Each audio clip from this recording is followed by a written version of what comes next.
Good morning everyone. जैसा कि आप सबको पता है कि पेंडेमिक की वजह से ऑफलाइन क्लासेस बिल्कुल बंद की गई हैं।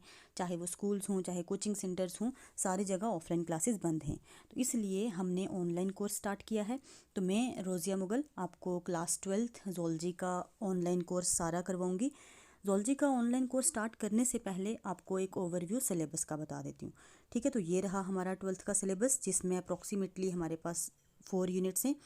4 यूनिट्स की अगर बात करें तो ये पूरे 35 मार्क्स कैरी करते हैं। 35 मार्क्स ओवरऑल। बायोलॉजी की बात करें तो 70 मार्क्स का पेपर होता है, जिसमें 35 बॉटनी होता है, 35 ज़ूलॉजी होता है।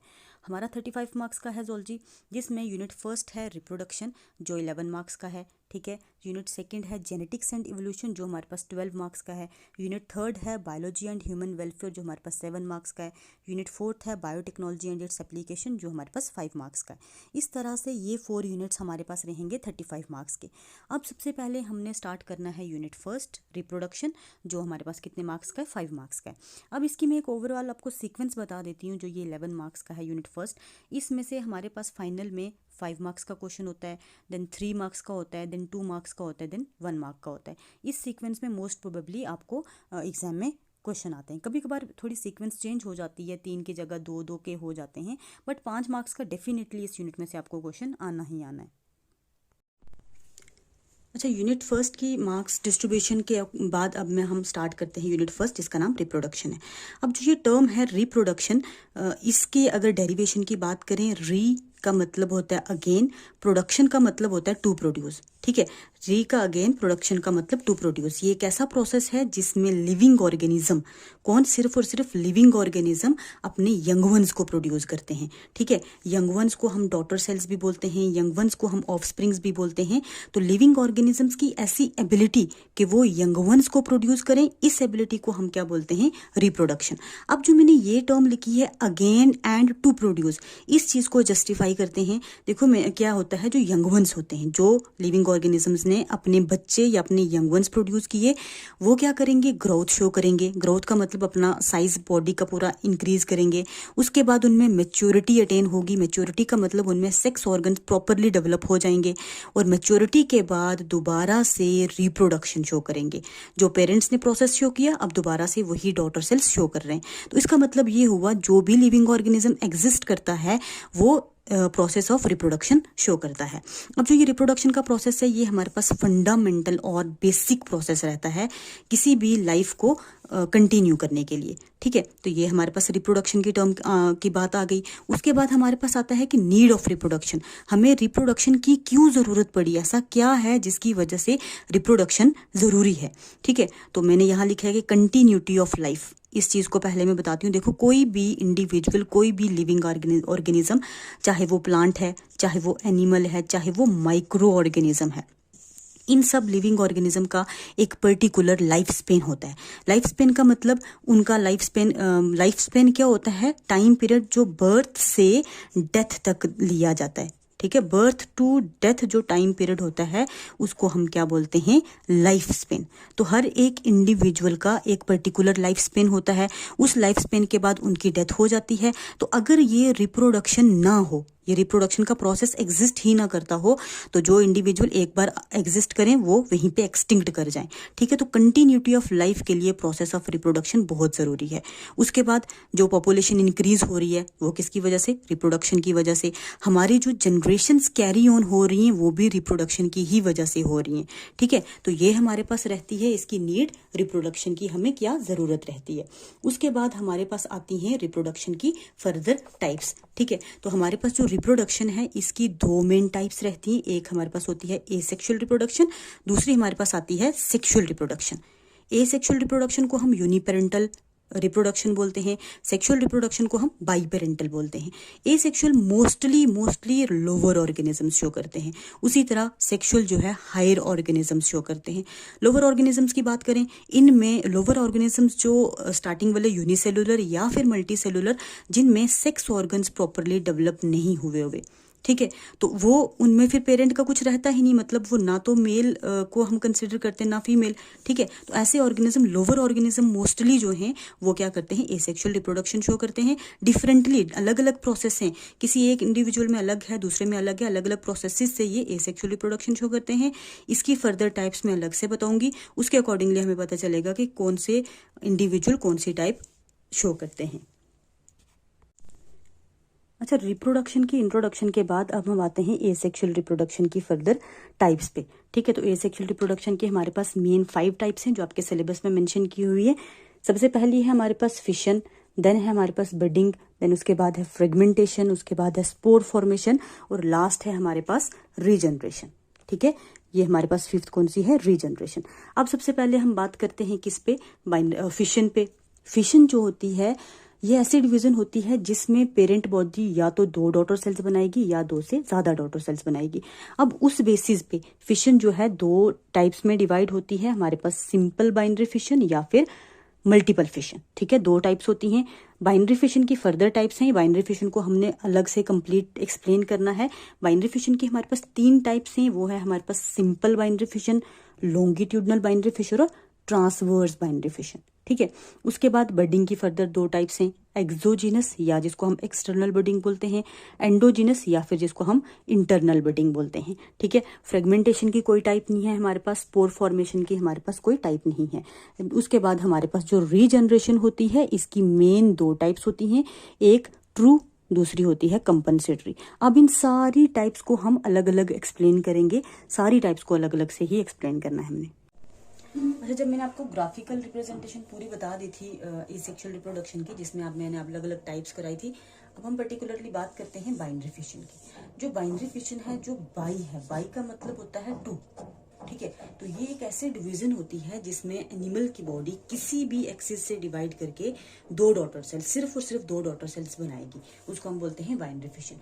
अच्छा, बाइनरी का तो मतलब आपको पता चल गया 2, 2।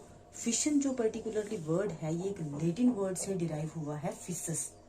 फिसस है हमारे पास एक लेटिन वर्ड है जिसका मतलब होता है क्लेफ्ट। ठीक है, तो मतलब इस डिवीजन में एनिमल की बॉडी में क्लेफ्ट, क्लेफ्ट का मतलब क्या हो गया, डिप्रेशन। ठीक है, कोई भी डिप्रेशन, डिप्रेशन मतलब अंदर वाली साइड डिप्रेशन एक बनेगी, उस डिप्रेशन से एनिमल बॉडी डिवाइड करेगी। अब जो ये डिप्रेशन बनी है लॉन्गिट्यूडनल एक्सिस में हो सकती है, ट्रांसवर्स एक्सिस में हो सकती है, या फिर किसी भी प्लेन से हो सकती है। ठीक है, ये जो एक्सिस बनेगी, क्लेफ्ट बनेगी, किसी भी एक्सिस से बन सकती है और एनिमल की बॉडी 2 पर्टिकुलर डॉटर सेल्स में बनेगी। अब इसकी फर्दर जो टाइप है, सिंपल बाइनरी फिशन या इर्रेगुलर बाइनरी फिशन। सिंपल और इर्रेगुलर, इसका मतलब क्या हो गया कि इसमें कोई पर्टिकुलर प्लेन डिसाइड नहीं किया होगा कि हाँ इसी प्लेन से ही डिवाइड करना है, किसी भी प्लेन से डिवाइड हो सकता है। जैसे हमारे पास एमीबा की कोई एक पर्टिकुलर शेप नहीं होती है, उसी तरह इसकी डिवीजन की कोई एक पर्टिकुलर एक्सिस नहीं होती है। यहाँ तो मैंने खैर लॉन्गिट्यूडनल बताया है, बट ये किसी भी एक्सिस से डिवाइड करके 2 डॉटर सेल्स बना सकता है। ठीक है, सिर्फ यही चीज 1-2 वर्ड ही लिखने, 1-2 लाइन ही लिखनी है कि ऐसी बाइनरी फिशन जिसमें कोई एक पर्टिकुलर एक्सिस नहीं होगी, किसी भी एक्सिस से डिवाइड होकर 2 डॉटर सेल्स बना सकते हैं। उसके बाद आती है लॉन्गिट्यूडनल बाइनरी फिशन। इसके लिए एक पर्टिकुलर लॉन्गिट्यूडनल एक्सिस डिसाइड हो चुकी है, लॉन्गिट्यूडनल एक्सिस में से ही ये एनिमल डिवाइड करेगा, 2 डॉटर सेल्स बनाएगा। ये हमारे पास शो कौन करता है, यूग्लिना। ठीक है, और मैं आपको बता दूं यूग्लिना को प्लांट और एनिमल के बीच में कनेक्टिंग लिंक माना जाता है। कनेक्टिंग लिंक का मतलब इसमें प्लांट्स के कैरेक्टरिस्टिक्स भी हैं और एनिमल्स के भी हैं। प्लांट की बात करें तो क्लोरोप्लास्ट होता है इसमें, ठीक है, और एनिमल की बात करें तो इसमें सेल वॉल एब्सेंट होती है, सेल मेम्ब्रेन प्रेजेंट होती है, जो एक एनिमल कैरेक्टरिस्टिक फीचर है। ठीक है, तो इसको एक कनेक्टिंग लिंक कंसिडर किया जाता है। अब यूग्लिना की बात करें तो इसने लॉन्गिट्यूडनल मतलब लंबे तरीके से डिवीजन शो करनी है। तो सबसे पहले इसका इंटीरियर मोस्ट पोर्शन, जो ये फ्लैजिला वाला पोर्शन है, ये डिवाइड करेगा। ठीक है, इस तरह से फ्लैजिला पहले डिवाइड होंगे, न्यूक्लियाई डिवाइड करना स्टार्ट करेगा, देन उसके बाद ये पूरी क्लेफ्ट जो है रन करेगी, पूरा लॉन्गिट्यूडनल एक्सिस में ये क्लेफ्ट रन करेगी और 2 डॉटर सेल्स बना देगी। ठीक है, उसके बाद हमारे पास लास्ट आती है ट्रांसवर्स बाइनरी फिशन। ट्रांसवर्स अगर आपको कभी कभार भूल जाता है ये कौन सी एक्सिस होती है, तो आप याद रख सकते हो, हमारे माउथ की ओपनिंग जो होती है वो ट्रांसवर्स होती है, उस एक्सिस को हम क्या बोलते हैं, ट्रांसवर्स। तो ट्रांसवर्स बाइनरी फिशन हमारे पास पैरामीशियम शो करता है। ठीक है, तो पैरामीशियम पहले अपनी बॉडी को इलोंगेट, लंबा करेगा, देन सेंटर से एक क्लेफ्ट डेवलप होगी। ठीक है, इस क्लेफ्ट डेवलप होने की वजह से 2 डॉटर सेल्स डेवलप हो जाएंगे हमारे पास पैरामीशियम के। ठीक है, तो ये थी हमारे पास बाइनरी फिशन। उसके बाद हमने करनी है मल्टीपल फिशन, वो हम कल करेंगे, आज हम यहीं तक करेंगे। अब हम बात करते हैं मल्टीपल फिशन की। ठीक है, तो मल्टीपल फिशन का मतलब क्या हो गया, ऐसी डिवीजन जिसमें 2 से ज़्यादा डॉटर सेल्स बनेंगे, उसको हम क्या बोलते हैं, मल्टीपल फिशन। तो मल्टीपल फिशन की जनरली इतनी इन टाइप्स को डिस्कस नहीं किया जाता, बट इन टाइप्स को हम देख लेते हैं क्योंकि ज़रूरी है हमारे लिए। अंडर अनफेवरेबल कंडीशन और अंडर फेवरेबल कंडीशन। अच्छा, अनफेवरेबल कंडीशन से हमारा क्या मतलब है, कोई भी ऐसी कंडीशन जो हमारी बॉडी के लिए अच्छी ना हो, जैसे कि टेम्परेचर का इंक्रीज होना या डिक्रीज होना। ठीक है, हार्श इन्वायरमेंटल कंडीशन जिनमें सर्वाइवल पॉसिबल ना हो, उस कंडीशन को हम क्या बोलते हैं, अनफेवरेबल कंडीशन। तो अंडर अनफेवरेबल कंडीशन अमीबा जो है, जो बाइनरी फिशन नॉर्मली शो करता है, अनफेवरेबल कंडीशन में वो क्या शो करता है, मल्टीपल फिशन। किस तरह से मल्टीपल फिशन शो करेगा, जो अमीबा की बॉडी है अनफेवरेबल कंडीशन में, उसकी बॉडी के बाहर एक कवरिंग बनना शुरू हो जाएगी जिसको बोलेंगे सिस्ट। अब जो ये सिस्ट वॉल बनती है या सिस्ट कवरिंग बनती है, ये अमीबा के न्यूक्लियाई को या अमीबा को अनफेवरेबल कंडीशन में सरवाइव कराने में रोल प्ले करती है। ठीक है, तो ये हार्ड सी कवरिंग बन जाती है, सिस्ट वॉल बोलते हैं या सिस्ट नॉर्मली इसको बोलते हैं। जब सिस्ट बन गया उसके बाद जो उसका न्यूक्लियाई था वो मल्टीपल फिशन शो करना शुरू कर देगा। मतलब एक न्यूक्लियाई डिवाइड करके 2 या 2 से ज़्यादा न्यूक्लियाई की फॉर्मेशन करना शुरू कर देगा। ठीक है, जब न्यूक्लियाई की फॉर्मेशन बहुत ज़्यादा हो गई, उसके बाद जब फेवरेबल कंडीशंस रिटर्न होती हैं, जो इसको रिक्वायर्ड कंडीशंस थी वो रिटर्न होती हैं, तो अमीबा की वॉल रप्चर होती है और जो मल्टीपल न्यूक्लियाई बने थे वो सारे अलग अलग डॉटर सेल्स या अमीबा बन जाते हैं। ठीक है, तो इस तरह से नॉर्मली बाइनरी फिशन होती है। अनफेवरेबल कंडीशन में अमीबा जो है वो क्या शो करेगा, मल्टीपल फिशन शो करेगा। ठीक है, उसके बाद हम आते हैं फेवरेबल कंडीशन पे। फेवरेबल कंडीशन में मल्टीपल फिशन कौन शो करता है, हमारे पास प्लाज्मोडियम। ठीक है, अब प्लाज्मोडियम क्या है, प्लाज्मोडियम हमारे पास होता है मलेरियल पैरासाइट। ठीक है, मलेरियल पैरासाइट ये कहाँ किस फाइलम को बिलोंग करता है, ये होता है हमारे पास प्रोटोजोन। ठीक है, प्रोटोजोन को बिलोंग करता है। तो इसमें जो इसकी फॉर्म प्लाज्मोडियम की एक्चुअल में काफ़ी सारी फॉर्म्स होती हैं, कुछ एक मॉस्किटो में रहती हैं, कुछ एक ह्यूमंस में रहती हैं। तो ये जो फॉर्म है शाइजोन्ट इसको बोलते हैं, ये ह्यूमन आरबीसीज, हमारे आरबीसीज में रहती है। ठीक है, तो इसके न्यूक्लियाई मल्टीपल फिशन से डिवाइड करेंगे, न्यूक्लियाई जो है मल्टीपल फिशन शो करेंगे, उसके बाद इसकी वॉल रप्चर होगी और हर एक न्यूक्लियाई जो है वो रिलीज होकर नया डॉटर सेल्स बना देगा। ठीक है, तो ये फेवरेबल कंडीशन में, इसको कोई अनफेवरेबल की जरूरत नहीं है। फेवरेबल कंडीशन जो इसको रिक्वायर्ड कंडीशन होती है, उसमें प्लाज्मोडियम जो है वो क्या शो करता है, मल्टीपल फिशन शो करता है। अच्छा, मल्टीपल फिशन के बाद हम नेक्स्ट बात करते हैं बडिंग की। ठीक है, हमारे पास जो बडिंग है, बडिंग का मतलब क्या है, जो ऑर्गेनिज्म है उसकी बॉडी के बाहर आउटसाइड या इनसाइड एक आउटग्रोथ डेवलप होती है, उस आउटग्रोथ को हम क्या बोलते हैं, बड बोलते हैं। ठीक है, तो ऐसा प्रोसेस के इंडिविजुअल की बॉडी के बाहर या इंडिविजुअल के बॉडी के अंदर एक आउटग्रोथ डेवलप हो जाए, उस प्रोसेस को हम क्या बोलते हैं, बडिंग। ठीक है, उसी के बेसिस पे कि आउटग्रोथ बॉडी के बाहर डेवलप हुई है, अंदर डेवलप हुई है। बडिंग हमारे पास 2 तरह की होती है, एक्सोजीनस जिसका दूसरा नाम एक्सटर्नल बडिंग होता है, एंडोजीनस जिसका दूसरा नाम इंटरनल बडिंग होता है। अब जो ये एक्सोजीनस बडिंग है, मतलब जो बड है बॉडी के बाहर बन रहा है, ये हमारे पास 2 अलग अलग ऑर्गेनिज्म अलग अलग तरह से बडिंग शो करते हैं। एक हमने करना है हाइड्रा में। अब हाइड्रा आपने 11th में आपने पढ़ा ही है, डाइवर्सिटी या फिर एनिमल किंगडम के आपने फाइलम पूरे पढ़े। हाइड्रा जो है ये बिलोंग करता है फाइलम सिलेंट्रेटा से। ठीक है, सिलेंट्रेटा जिसमें टिश्यू लेवल ऑफ ऑर्गेनाइजेशन होती है। इसमें क्या होता है, जो पेरेंट बॉडी है इसकी बॉडी के बाहर एक बिल्कुल छोटा सा बड डेवलप होता है। वो बड अपनी ग्रोथ शो करेगा, ग्रोथ शो करने के बाद पेरेंट बॉडी से डिटैच हो जाता है, डिटैच होने के बाद न्यू इंडिविजुअल बना देगा। ठीक है, इस तरह से हाइड्रा जो है, सिलेंट्रेटा जो है वो एक्सटर्नल बडिंग शो करता है। उसी के बाद हाइड्रा के बाद हमारे पास नेक्स्ट आता है स्काइफा। अब जो ये स्काइफा है ये हमारे पास एक पोरीफेरा है। ठीक है, पोरीफेरा में किस तरह से बडिंग होती है, पोरीफेरा की आपको पता है बॉडी जो है पोर्स से, पूरे पोर से कवर रहती है, उन पोर्स को हम ऑस्टिया बोलते हैं। एक बड़े वाला पोर होता है उसकी बॉडी के इंटीरियर साइड पे जिसको ऑस्क्यूलम बोलते हैं। ठीक है, ऑस्टिया ऑस्क्यूलम का फंक्शन आपने पढ़ा हुआ है 11th में, इसलिए मैं उनको डिटेल में नहीं जाऊंगी। स्काइफा जो है इस तरह से बड की फॉर्मेशन करता है। ठीक है, और ये बड बॉडी से डिटैच होते हैं और नया इंडिविजुअल बना देते हैं। ठीक है, तो ये हमारे पास एक्सोजीनस बडिंग है जो हाइड्रा में और स्काइफा में हमने करनी है। ठीक है, उसके बाद हमारे पास आती है next endogenous budding. Endogenous budding की बात करें तो एंडोजीनस बडिंग का मतलब क्या है, बड जो है वो बन रहा है बॉडी के इनसाइड। ठीक है, बॉडी के इनसाइड बड बनेगा, आउटग्रोथ बनेगी, उसको हम बोलेंगे एंडोजीनस बडिंग।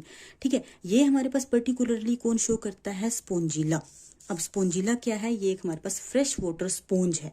जैसे स्काइफा हमारे पास पोरिफेरा में था, उसी तरह स्पोंजिला भी हमारे पास पोरिफेरा में ही आता है। इनकी बॉडी में क्या होता है, एक जेम्यूल की फॉर्मेशन होती है। जेम्यूल एक सर्कुलर सा स्ट्रक्चर है जिसके अंदर बहुत सारे न्यूमरस आर्कियोसाइट सेल्स होते हैं। ठीक है, ये जो आर्कियोसाइट सेल्स होते हैं ये इनमें एबिलिटी होती है, जब ये माइक्रोपाइलर रीजन से बाहर निकलते हैं तो नया इंडिविजुअल बनाते हैं। ठीक है, तो एक सर्कुलर सा स्ट्रक्चर बना हुआ है जेम्यूल। जेम्यूल के अंदर बहुत सारे आर्कियोसाइट सेल्स हैं। आर्कियोसाइट सेल्स पूरे डेवलप होते हैं। ठीक है, उसके बाद ये माइक्रोपाइलर रीजन से रिलीज आउट होते हैं और हर एक आर्कियोसाइट सेल जो है वो नया डॉटर सेल्स बनाता है या फिर नया स्पोंजिला बनाएगा। ठीक है, तो ये इंटरनल बडिंग या एंडोजिनस बडिंग किसमें है, स्पोंजिला में। अच्छा, हमने जो एंडोजिनस बडिंग की है स्पोंजिला में, आज हम यहीं तक रखते हैं। जो 2-3 टाइप्स बच चुकी हैं वो हम कल वाले लेक्चर में कंप्लीट कर लेंगे।